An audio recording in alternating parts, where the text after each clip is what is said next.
Avez-vous déjà ressenti cet épuisement soudain, ou ce moral en berne, comme si un fardeau invisible pesait sur vos épaules sans raison apparente?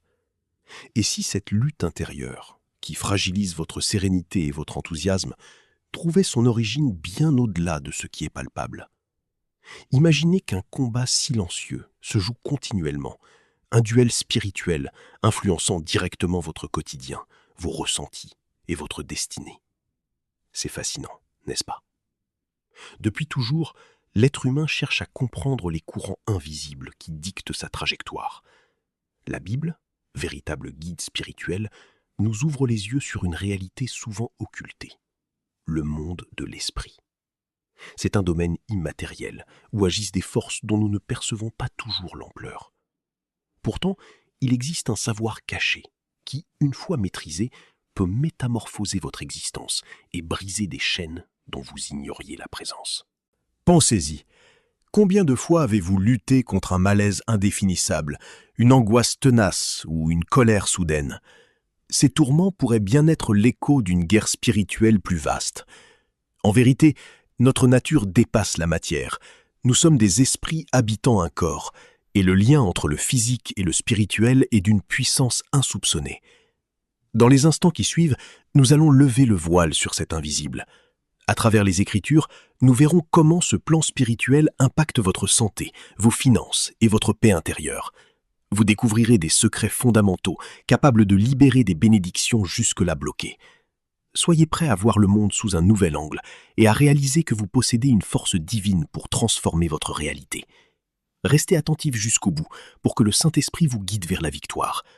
Ce que vous allez apprendre est peut-être la pièce manquante de votre épanouissement en Christ. Avant d'approfondir, je vous invite à déclarer votre foi en écrivant ceci en commentaire. Mon esprit est en combat, mais Christ est ma victoire. Si ce message résonne en vous, exprimez-le par un j'aime. Ce geste simple aide à propager cet espoir vers ceux qui en ont désespérément besoin. Merci de rejoindre cette chaîne de fraternité.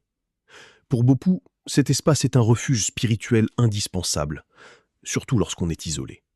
Votre interaction est un véritable soutien pour la communauté. Restez connectés, car l'une des révélations finales pourrait être la clé que vous attendez tant. La prière, notre rempart et notre arme. Comme un soldat se prépare avant l'assaut, la prière est notre défense et notre moyen d'attaque. Éphésiens 6,18 nous rappelle l'importance de prier sans cesse par l'Esprit. Ce n'est pas une simple suggestion, mais une nécessité pour rester lié à la puissance divine.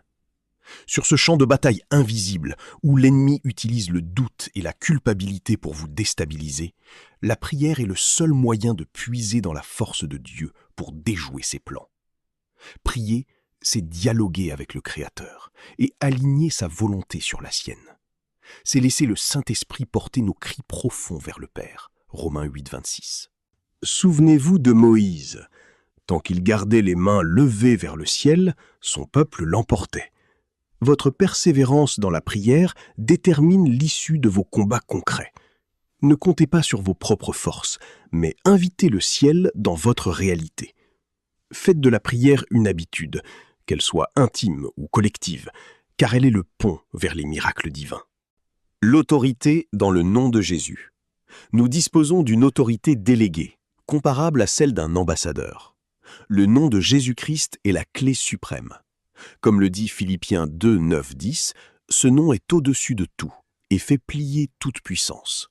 C'est une force active face au blocage.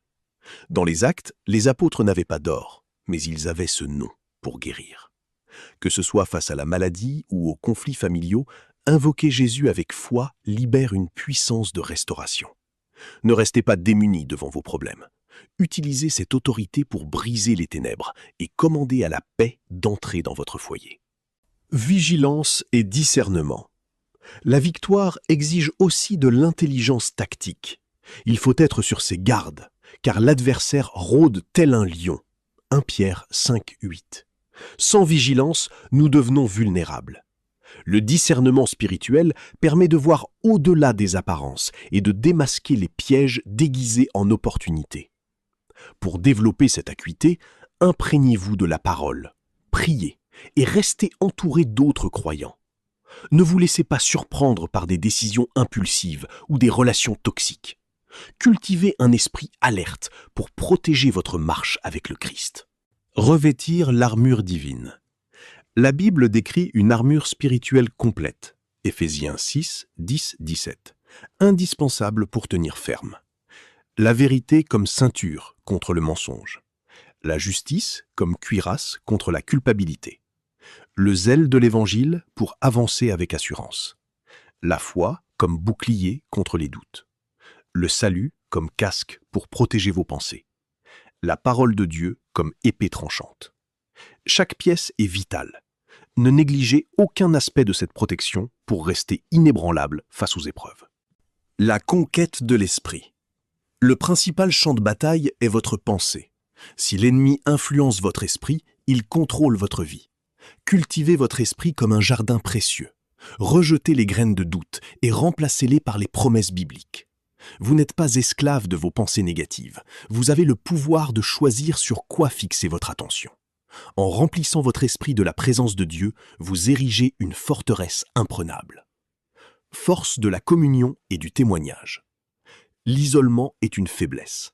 En partageant ce que Dieu fait pour nous, Apocalypse 12, 11, nous fortifions les autres et faisons reculer l'ennemi. La vie communautaire offre soutien et protection.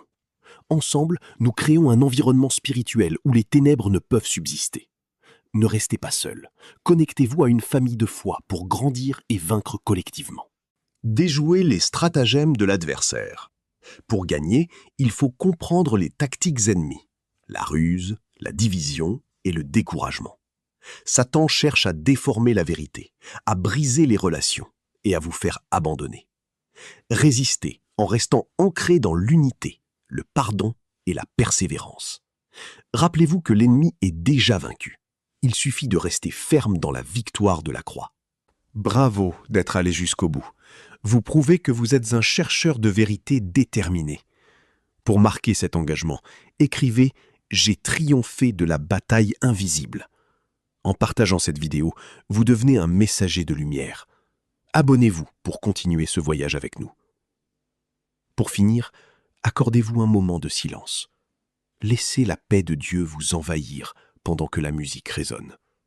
Remerciez le Seigneur pour cette force nouvelle. Que la sérénité du Christ protège votre âme. Amen.